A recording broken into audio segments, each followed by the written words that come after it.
Hello বন্ধুরা, আজকে আমি একটা নতুন রেসিপি নিয়ে চলে এসেছি। আজকে আমি বানিয়ে দেখাবো ফুলকপি, ডিম আর পনির দিয়ে একটা তরকারি। পনির আর আলুটা আমি আগেতে একটু গরম জলে ভাপিয়ে রেখেছি, ডিমগুলো সিদ্ধ করে নিয়েছি। কড়াইতে বসিয়ে দিয়েছি গ্যাসের উপরে। কড়াই আমার গরম হয়ে গেছে। আমি রান্নাটা সরষের তেলে করবো। কড়াইয়ের মধ্যে আমি সরষের তেল দিয়ে দিচ্ছি।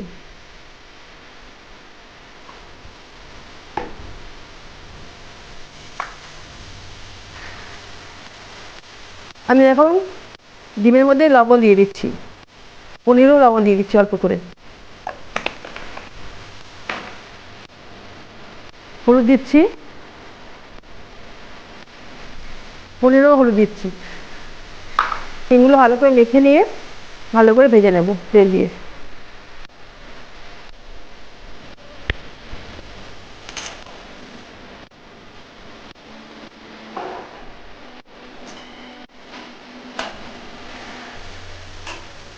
আমার তেল গরম হয়ে গেছে, ডিমগুলো ছেড়ে দিচ্ছি।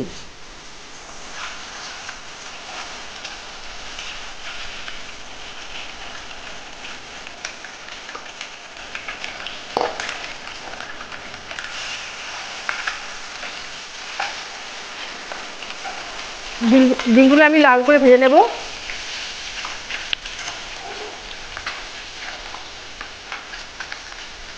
আমার ডিমগুলো ভাজা হয়ে গেছে, এখন আমি তুলে নিচ্ছি।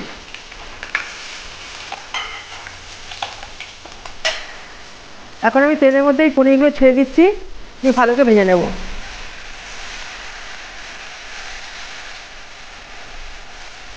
পনিরগুলো আমার ভাজা হয়ে গেছে, সেগুলো তুলে নিচ্ছি। আলুগুলো ভেজে নেব।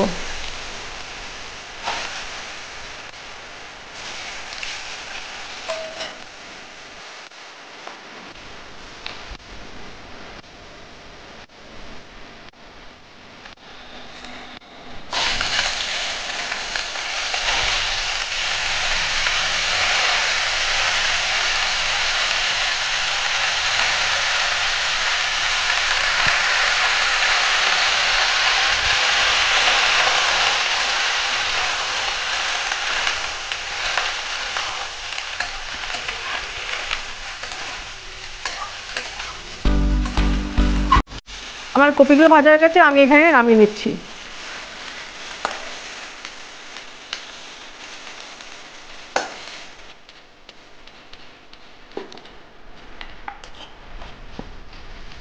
আমি 1 চামচ পাঁচফোড়ন দিয়ে দিলাম, 2 শুকনো লঙ্কা আর 2 তেজপাতা।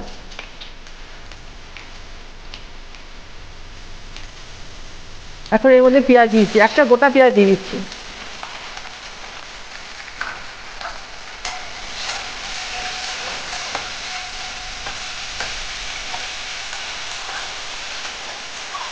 পেঁয়াজটা লাল করে ভেজে নেব।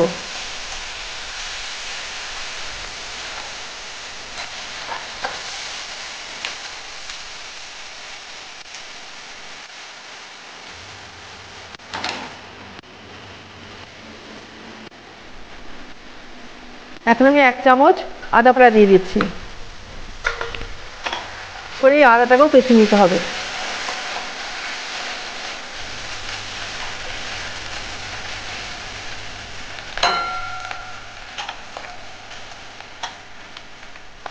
এক চামচ জিরে বাটা দিচ্ছি।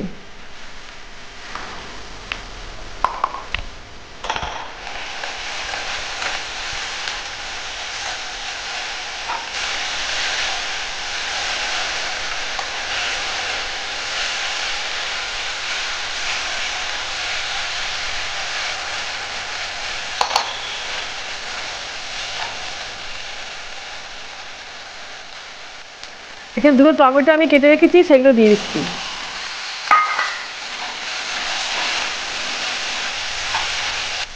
আমি এই চামচে 2 চামচ লবণ দিচ্ছি।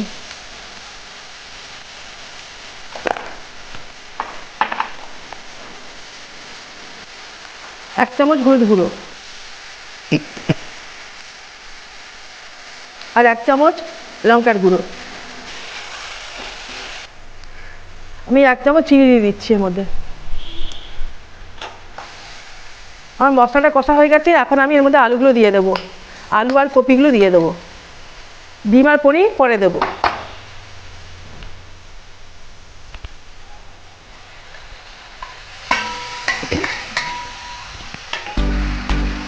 আমি এর মধ্যে কিছু মটরশুঁটি দিয়ে দিচ্ছি।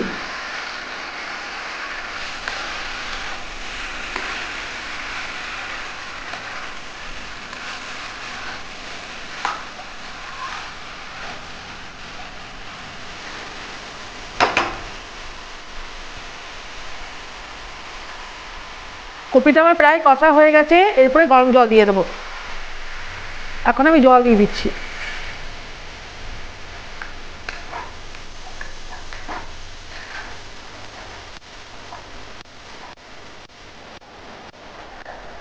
আমার কপিগুলো প্রায় সিদ্ধ হয়ে গেছে, আমি এখন এর মধ্যে ডিম আর পনির ভাজাগুলো দিয়ে দিচ্ছি।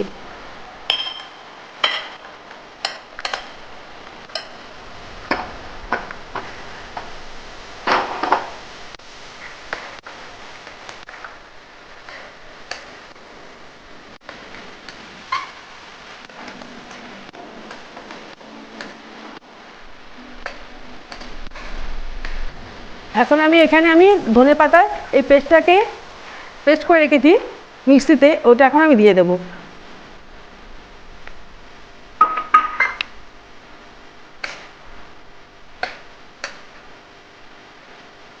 ধনেপাতার গন্ধতে আরও ভালো লাগবে খেতে।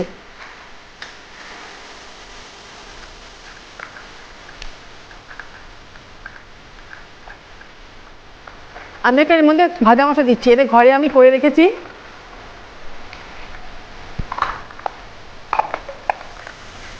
আর 1 চামচ ঘি দিচ্ছি। আমার রান্নাটা হয়ে গেছে, এখন আমি নামিয়ে নিচ্ছি। আমি এই বাটিতে সার্ভ করে নেবো।